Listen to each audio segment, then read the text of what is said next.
So here's the rundown. A couple days ago, I polled on Instagram. I'm like, hey, if you could pick my brain, if we could spend time and you could just pull anything out of my brain, anything at all, what would it be? And I got some really good responses. Then I recorded some videos that were, 20 plus minutes long, and I messed up because I didn't have my audio proper up. I threw in the AirPods thinking that we were good on the phone, and it's just all bad. You could just hear traffic. But the wake up and things So that's what happened. And I felt bad because it's like, man, I really wanted to get the answers out on this stuff and hopefully put that information into the people's hands who started requesting this. So this is going to be just one video right now of the few responses that I had to that question. If you could pull anything out of my brain and keep it for yourself instantly, what would that be? The first response that I got was this. I personally struggle with discipline, doing things even when I don't feel like it, and pressing on especially when it's hard. How do you regularly acknowledge your personal struggles and still follow through? This applies to your personal fitness journey, applying to booking jobs, creating social media content, and maintaining a healthy love life. So, I'm going to try to give some sort of simple perspective on this before we dive into a bit more nuance. But for me, what I see with a lot of people struggle in a region that I think can be very helpful for you when it comes to discipline and in anything. Just if you want to perform at a higher level, no matter what it is, this is something that is very useful for a lot of people. I remember my life before figuring this out, and I remember my life after figuring it out and going, holy shit, where was this information, years ago? So what that is, to put it simply, is even though I'm a very future forward thinking person and I'm always looking at what's coming up and, whatever I'm pursuing, it's really helpful to be reflective sometimes. So if you can reflect and analyze your life, you look back and just think this: gentle or juggernaut. This isn't something that I thought of before. Literally, I was just like, what works here to help people remember this? So gentle or juggernaut.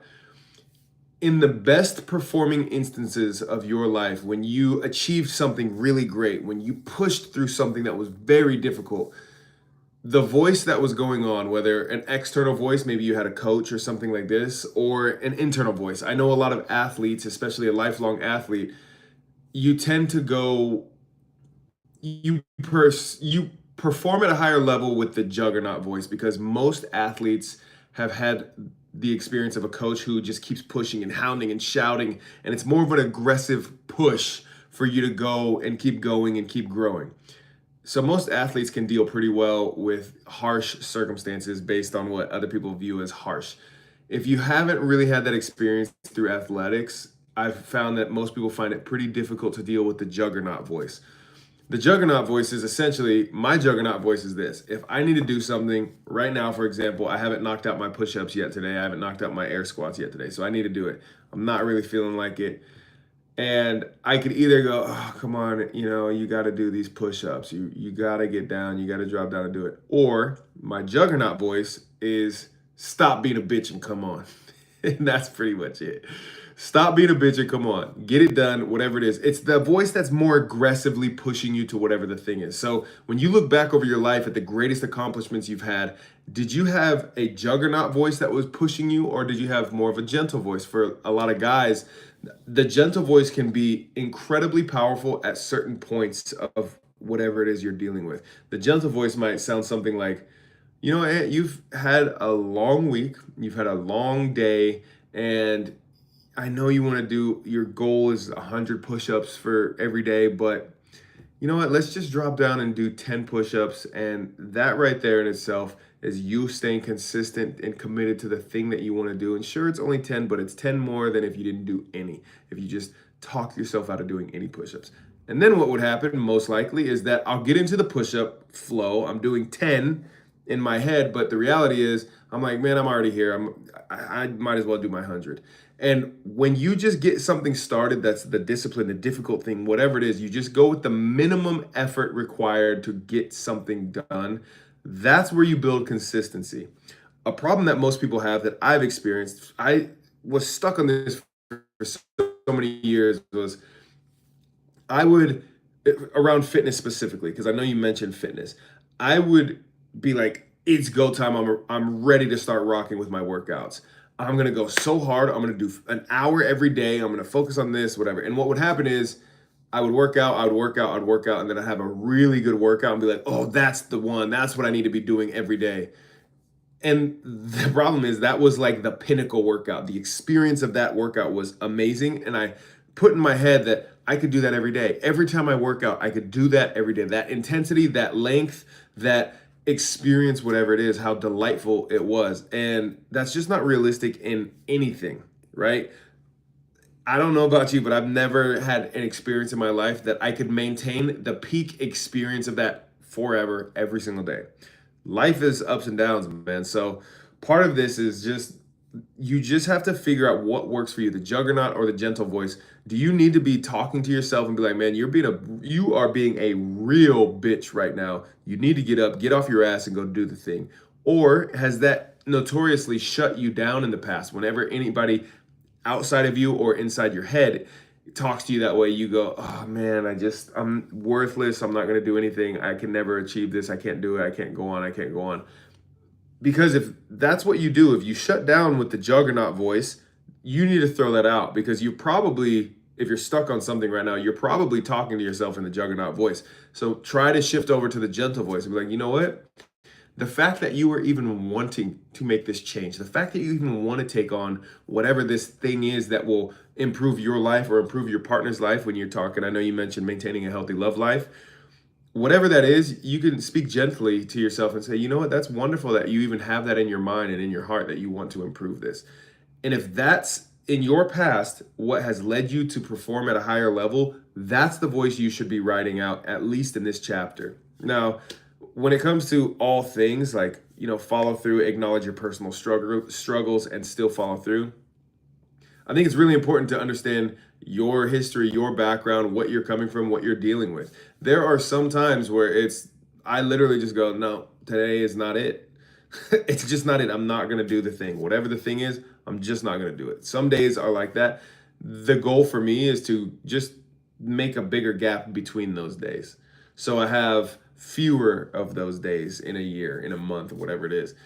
And if you know yourself and you know the sort of stuff that you're dealing with, your background, your history, everybody has shit that they've come from. Everybody has their challenges. It doesn't matter who you are, you have some unfair advantage. And speaking to the individual who wrote this into me, you are one of the brightest brains that I know. And there's a trade-off to that, right? The more intellectual you are, the more challenging certain things become. And man, when it comes to, how this applies to personal fitness journey, applying for bookings, jobs, creating social media content, everything, it's all the same. If I need to exercise discipline, I want to go, what would this look like? These are two questions I almost always ask myself whenever I run into kind of a wall or I have a disciplinary challenge. What would this look like if it were incredibly easy and enjoyable to do? What would it look like? Because the easier thing, the more enjoyable thing is the thing that we're most likely going to fall into, right? So if the idea is I want to work out every day and I want to be lifting really heavy weights and all this stuff, it's like, well, which I've been there. That had been a previous goal of mine. It's like, that's kind of difficult when you're traveling or when you have a couple of kids and you're at home and the way that the day works out, it just kind of gets away from you to go and get those heavy weights unless you have a home gym, which is part of the reason we built a home gym. But the reality is that's more difficult than committing to push-ups and air squats, right? Just body weight squats. That's the easiest thing because I don't need anything. I could be butt-ass naked anywhere in the world and I could do push-ups and I could do squats. I could do body weight squats. If you want to throw other stuff in there, lunges, and there's other things that I would love to do to accompany that. But the reality is I'm keeping it simple.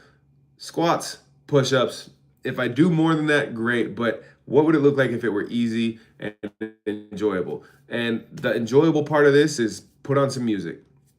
If I am like really not feeling it, which I'm not right now, put on some music or a podcast or whatever entertains you. If you want to put on a movie and work out to a movie, whatever the thing is, just answer the question. Don't just ask it. Really find answers. If you need to brainstorm some stuff and then select what you're going to do that. So, what would it look like if this were as easy and as enjoyable as possible? And then, for me, when I'm talking about struggling with discipline, again, the first step is to like reflect on things and analyze things. Why am I struggling with this? Am I making this a really big deal, or is this a small deal and I'm just kind of amplifying the small deal? What is the thing that's really going on? And usually there's some underlying bit there. Maybe your setup on the whole idea of what you want to achieve is just too high. The bar is too high. The reality is my kind of weakness with this is if I set a goal really high for a daily sort of thing, right? If we're talking discipline, I'm assuming you're talking about daily habits. If I set a goal that's really high, I'm just not going to do anything to progress that. And this is true relationally, right? I've had phases where with Jeanette, I'm just not showing up that well. And it's because I set a bar so high. I did a couple of days of it, and then I was just like, got stuck and got busy and got all these other things, whatever excuse you want to insert there. And I missed a day or I missed 2 days of really performing that high level of love for her. And I was like, man, what if all I did was just dumb it down, make it as easy and as simple as possible to check the box of momentum building. So what that looks like for me when I need a reset like that is to just ask her, what can I do to support you today?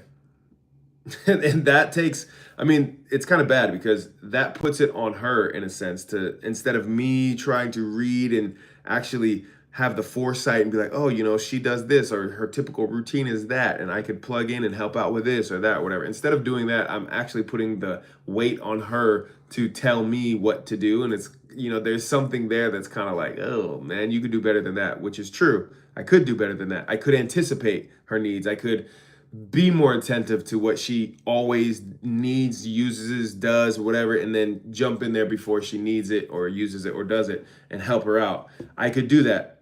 But me asking that question and being involved in that and like, how can I make your day better? What can I do to best support you today? That sort of question, that's better than me just lounging around not doing anything to help at all.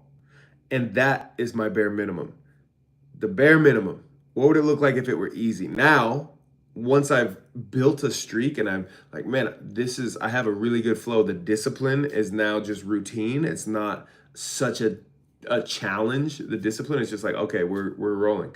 Now we just rinse and repeat. Reflect, like, how am I doing this so consistently and doing it well? Am I using the juggernaut voice or am I using the gentle voice? Am I doing this at a really high level, or is this something that's just like, man, I made it really easy to do. I don't need weights. I could just do push-ups and I can, get healthier than if I didn't do anything at all.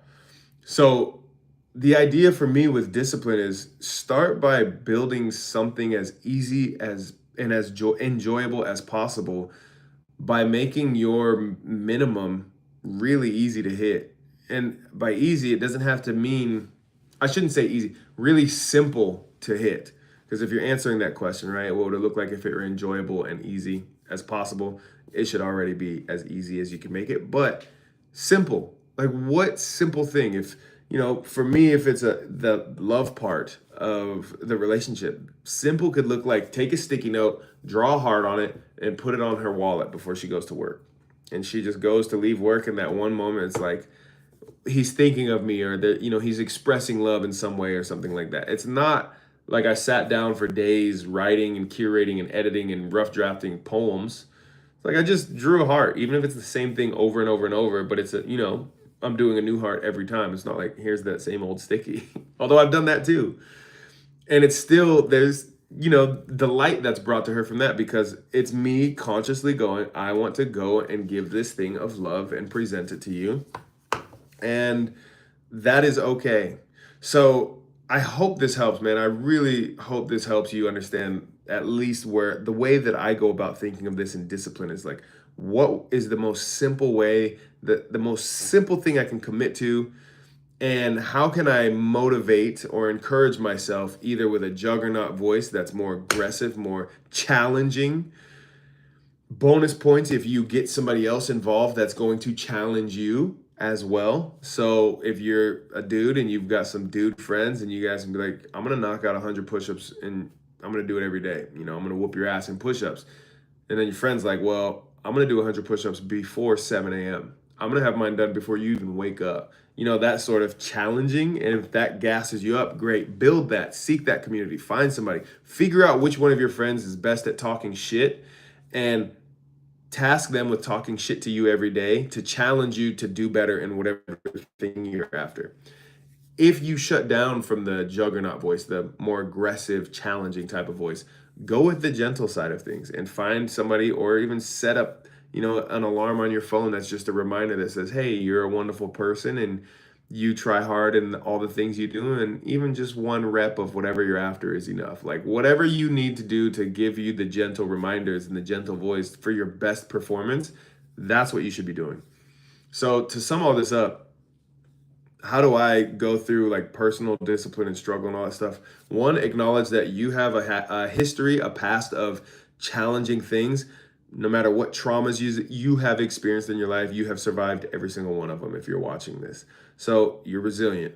You can do hard things. You've achieved a lot of things. If you really look back at your history, at the hardest days of your life, you overcame something, you accomplished something, and figuring out for yourself what voice was the voice that led you through that. You know, if you have a coach that really pushed you and they were aggressive and they're challenging. You know, there was a saying. I was chatting with my friend who she was a very successful collegiate basketball player. My friend Talia Caldwell. She's successful in everything that she's ever touched, as long as I've known her. We met in college, you know, a decade ago or whatever, over a decade ago. And we were chatting about coaches and sports and being an athlete and all this. And she blew my mind with this realization where she's like, you know, you shouldn't be worried when your coach is hounding you, when your coach is on you, just yelling, screaming at you. You should not be worried then. You should be worried when your coach stops talking to you, because they've just given up and assumed that you have no more potential for them to pull out of you, for them to coach out of you. And that's very real. If you are worth anything at all, if you have potential, if you have something like that, somebody's going to be pushing you, and that somebody could be yourself, right? I'm a fan of being your biggest supporter, your biggest coach. It's nice when you do have other people that support you. I have a wonderful support group of people, and that's wonderful, but no matter what, I can count on myself, and that's a very useful tool to have. So I hope this helps. I really hope this helps you in the discipline subject. But if there's something here that you're like, ooh, you touched on it, or if there's more nuance to this that you would like to hear or understand or have me dive into, just leave a comment and let me know, because I'm happy to make more videos like this, even if it takes me 2 attempts over 2 different days because I messed the audio up. All right, get out there, keep growing, and that's that.